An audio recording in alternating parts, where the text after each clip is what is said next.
मेरी परवाज की जैसे बुलंदी बांध रखी है, किसी की याद ने पैरों में रस्सी बांध रखी है। और चलो हम भी मोहब्बत के उसी गुलशन में खो जाएं जहां उर्दू ने अपने साथ हिंदी बांध रखी है।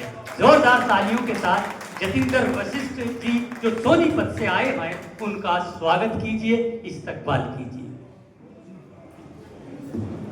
सभी मंच पर विराजमान प्रबुद्ध जनों और सभागार में स्थित सभी दोस्तों को सादर प्रणाम। मन की उड़ान संस्था को तहे दिल से हार्दिक आभार और शुभकामनाएं दोनों। बहुत बहुत शुक्रिया, बहुत बहुत। महफिल इतनी खूब रही है, अभी तक तो बड़ा मुश्किल था। दरअसल मुझे इस मुश्किल में डाला रामेश्वर जी ने। कल ही हमारे यहाँ पर एक कार्यक्रम का आयोजन है, मैं उसमें व्यस्त था, बिल्कुल भी समय में कुछ भी लिख नहीं पाया था।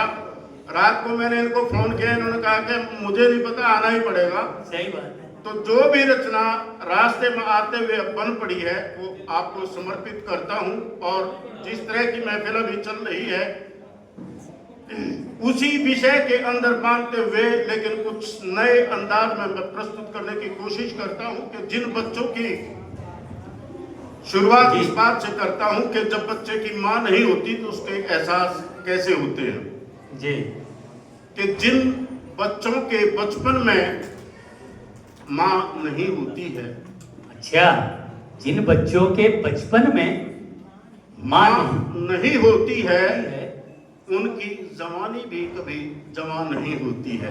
क्या कहने, जतिंदर भाई जिंदाबाद। बहुत अच्छे विचार, बहुत अच्छी सोच।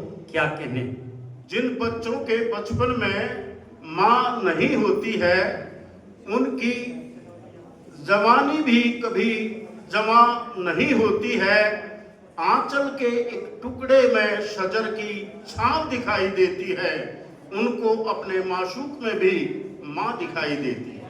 वाह, क्या कहने भाई, बहुत बहुत स्वागत भाई, स्वागत। और अभी पर्टिकुलर जो इन्होंने विषय दिया है कि बाल मजदूरी का देश में चल रहा अब तक धंधा है,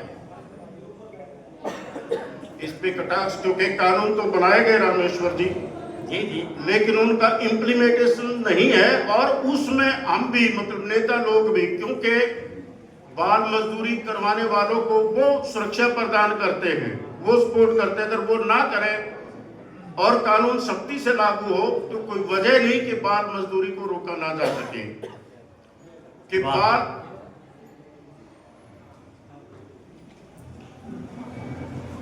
जी जतिंदर, कि बाल मजदूरी का देश में चल रहा अब तक धंधा है। बाल सुरक्षा कानूनों का क्रियान्वयन इतना मंदा है, मजबूरी में बेबस बच्चे दिन रात मजदूरी करते हैं।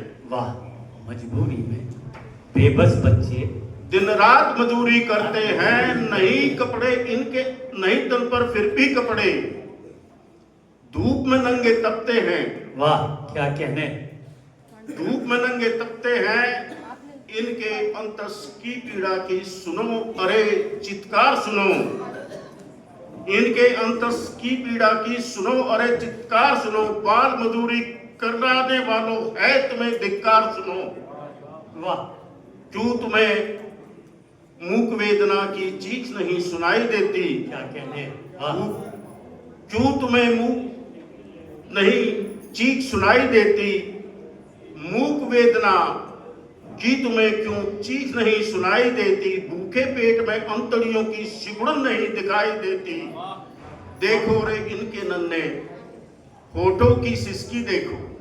क्या कहने, देखो रे इनके नन्हे होठों की लंबी सिसकी देखो। ये छोटा सा गला और ये बारीक सी हिचकी देखो। वाह, ये छोटा सा गला और ये बारीक सी हिचकी देखो। देखो आंखों में दसे, देखो आंखों में दसे इनके मुरझाए सपनों को। क्या तुम पे गुजरेगी कर देखो तुम बच्चे अपनों को। क्या कहने, वाह, इनके हिस्से के अवसर से मत इनको तुम वंचित रखो।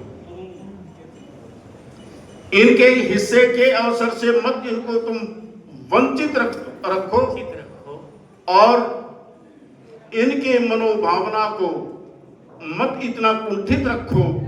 वाह खेलने पढ़ने के दिन है, इनको लिखने पढ़ने दो, इनके रंगी सपनों को पंख लगाकर उड़ने दो। ये नहीं बढ़ पाए तो देश कहाँ बढ़ पाएगा और विकसित भारत का सपना बीच अधूरा रह जाएगा। क्या कहने वाह। नेताओं से नम्र निवेदन है, बस इतना सा दया दान करो, बाल मजूरी कराने वालों को मत सुरक्षा प्रदान करो। आओ मिलकर संकल्प करें,